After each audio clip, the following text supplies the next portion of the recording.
Welcome to Fish on Fridays. I'm Al McCauley. Today I want to talk to you about another early church martyr who is recognized as a saint, and she's one of the most popular saints, at least she was in the Middle Ages, and she still is today to some extent, but her patronages exceed what she would have even thought. And it's really because of artwork, pieces of art, that she is the patron saint of certain things. And I'll explain it as we go along. I'm talking about Saint Agatha. Once again, one of those early church female martyrs who follows kind of the same pattern.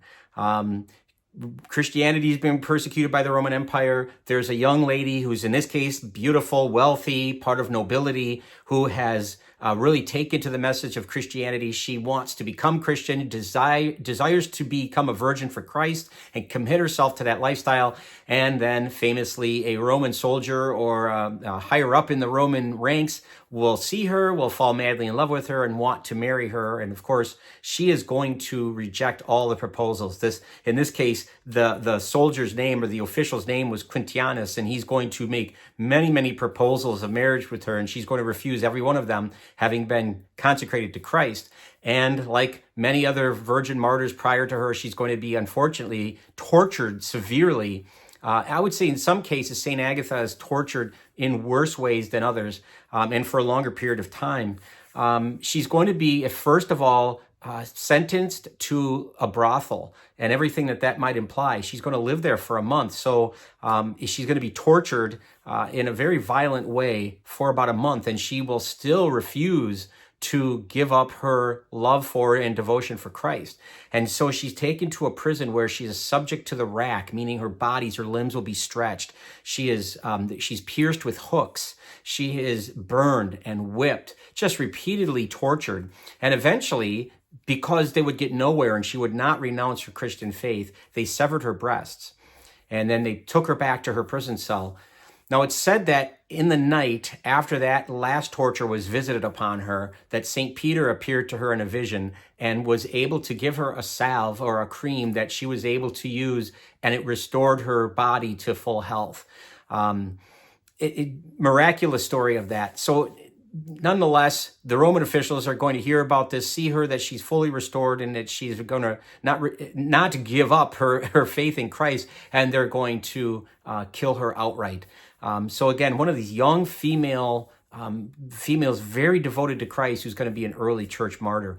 Because she's from Sicily, she is the patron saint of that country, of Sicily. But this is what I talked to you about before, her patronage. As you may expect, because she had her breast severed, she is the patron saint of anybody who has suffered from breast cancer, from patients of that nature. She is, again, given her torture, the mode of her torture, she is the patron saint of rape victims.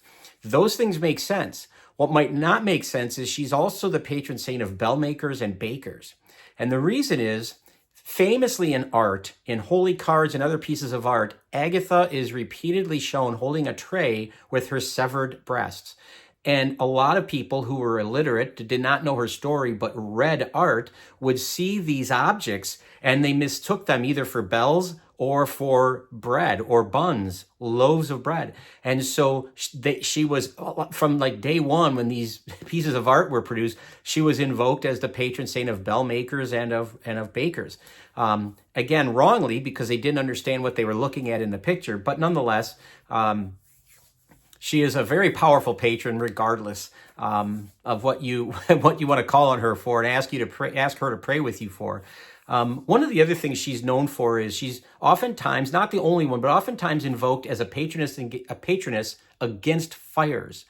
Because she was invoked many, many centuries after her death, she was invoked, her intercession, they prayed for intercession because Mount Etna, local volcano, was erupting and was threatening to destroy whole villages. And so people prayed to her for her intercession.